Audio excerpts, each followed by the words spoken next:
We are heading right into the action. I buy in for $220 in this 1-2 no limit hold'em. Recording starts with this hand where I get dealt Queen Jack suited in the big blind, playing 9-handed, under the gun +1 limps, middle position raises the $10 and I call. +1 also comes along and the flop is King 10-2 with 1 heart. Action checks to the original raiser and middle possession bets $25. I call $25, the other player folds. The turn is the 3 of hearts, giving me an additional flush draw to my straight draw. Mistakenly, I didn't realize middle position was super short. I check and he goes all in for a whopping $22. I call, he has to run it twice and shows ace king. The river is a king of hearts and the second river is a 7 of spades and we chop it up. Now I have ace king under the gun. Andrew Voden opens to $12, folds to me, and I 3-bet to $40. It folds back to him, he makes the call, and we go heads up to a flop that is king 8-6 with 2 spades. He checks, and I bet $40, getting value from any worse king X or 8X with backdoors and charging flush draws. He calls, the turn is a 7 of spades. He checks, and that's a pretty bad turn card, but I do hold the ace of spades for security. I proceed with caution and decide to check back. The river is the 10 of clubs. He checks again, and the only possible calls I could get from a bet are king X that don't make 2 pair. So I check back and I win. He shows ace queen offsuit. I look down at king queen offsuit and go ahead and raise the button after there are 2 limps to $15. A pretty loose action guy at the game calls and another player calls. The flop comes queen 7-4 with 2 diamonds. The action player donk leads now for $20. The other player folds, and typically donk leads mean top pair or draws, so I decide to get a little tricky and call to play a turn. The turn is a non-diamond king, which is perfect. He bets $40, and with 2 pair, I am charging all his draws here now, so I go ahead and raise to $120. He sadly folds and shows us a 4. Next, I wanted to throw this interesting poker scenario at you.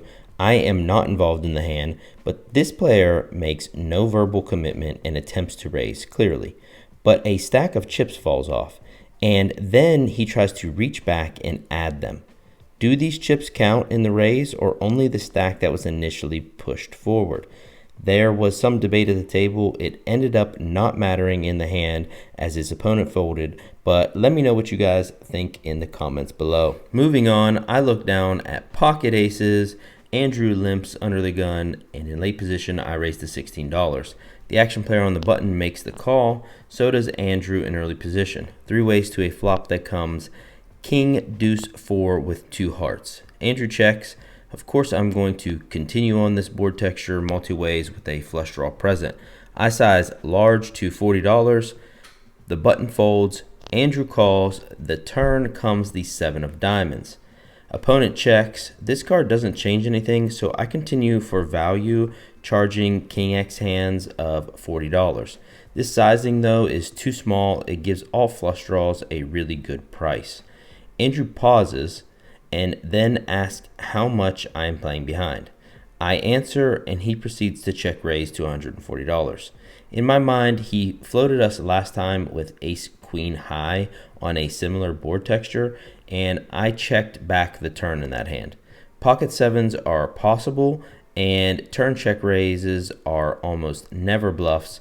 I know this. Sad part is sometimes we all just get a little sticky, and I think this player is capable of making a bluff here, so I'm unable to find the fold. After making the call, the river 9 of clubs changes nothing. He goes all in. The board is just too dry. The only likely bluff is a missed flush draw. Probably should fold now. Curiosity equity, though, gets the best of me, and I make the call. He shows down pocket deuces for a flop set. Big leak in my game here. Just got to fold it aces, man. It's not that hard. At the time, I am pissed at myself and a little steamed up. I take a walk to the cage, reload for the maximum of $300. I am now in this game for $520. Come back, first hand is king 10 almost suited, and that's good enough for a tilt raise to me, so I make it $30 and no one calls. Next in the small blind, I look down at 8-5 offsuit.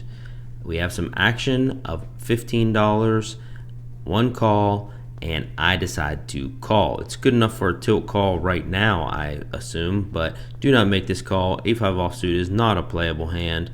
The flop comes 8-6 deuce with 2 hearts. The action player now leads out for $20.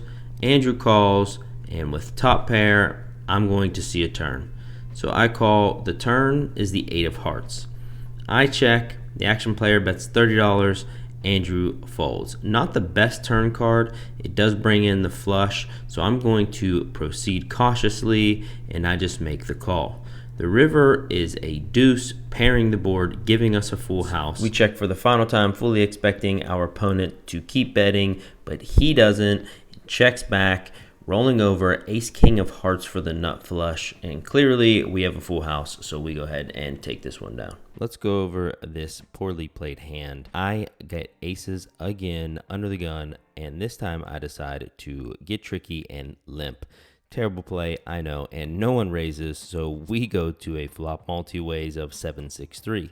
It checks to me, and I bet $10. Luckily, it folds all the way back around to the big blind, but he decides to min click us to $20. I just call as he is an older gentleman. The turn is a 5.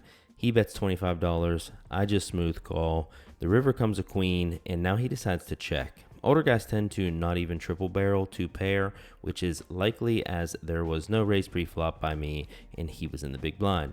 So I check back and he shows us king 7 offsuit, which is actually pretty surprising. So we go ahead and pick this small pot up.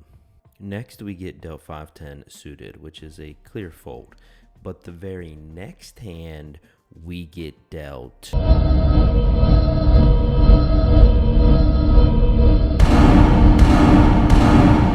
I got 5-10 suited and I folded. But the very next hand, I got dealt 5-10 suited again. And we all know as poker players, when you get dealt the same hand back to back, you have to play the second one.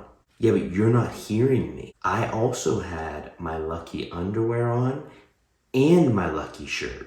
Hello? Hello? What the hell's he know? So long story short, I did call a raise pre-flop to see the flop. I mean, come on, you know? And then I folded. Next up, I am on the button and look down at pocket kings. There are 2 limps, and I raise to $15. The middle position limper calls, heads up to the flop that is Jack 10-5 rainbow. Middle position checks to me. This is a decent flop. Opponent will hold a lot of Jack X and 10X, plus some straight draws that are looking to continue, so I size up to $25. Middle position quickly calls. The turn is a queen. The board is a complete rainbow, and middle position checks again. I go ahead and bet $50 as we have an overpair plus an open and straight draw. I do know some of the hands that he could hold get there, but we are still above most of his range. He calls quickly again, and the river is an 8. He now jams all in for 120 without even thinking, not even taking a second. Clearly, any 9x hands he has make a straight, and he has quite a few of them, like Queen 9, Jack 9, 10 9, possibly 8 9. Maybe he turned the straight. I'm not giving him ace king. He doesn't raise pre, and I block ace king. For the most part, everything makes sense. It's highly likely that he has a straight. But what gets me is how fast he shoved. It was just so fast. He didn't even think about it. Let me study this real quick. One of the most reliable and most important live reads or live tells that you can get, which is bet pacing. The speed in which somebody makes a big bet at the end when all the cards are out, when they should be thinking about the situation and they're not, they inherently become polarized. I love Crush Live Poker and the show that Barb puts on over there, and I appreciate all he does. He definitely helps my game. What he's pretty much saying is that either this guy has it or he has absolute air, and we are ahead. Since in polarizing situations, I don't like folding. I tend to err on the side of people bluffing me, and I go ahead and make the call here, and he's pretty salty about it. When I show kings, he can't believe that I made the call. He explained to me that, I should be folding there, I guess, because he has the 9. But this time he showed us 10-7 offsuit, and we scooped the biggest pot of the day for ourselves. If you enjoyed this content, consider hitting that like and subscribe button. I know I will appreciate it. You definitely want to turn on those notifications because you don't want to miss what I have coming next week. It's some insane action.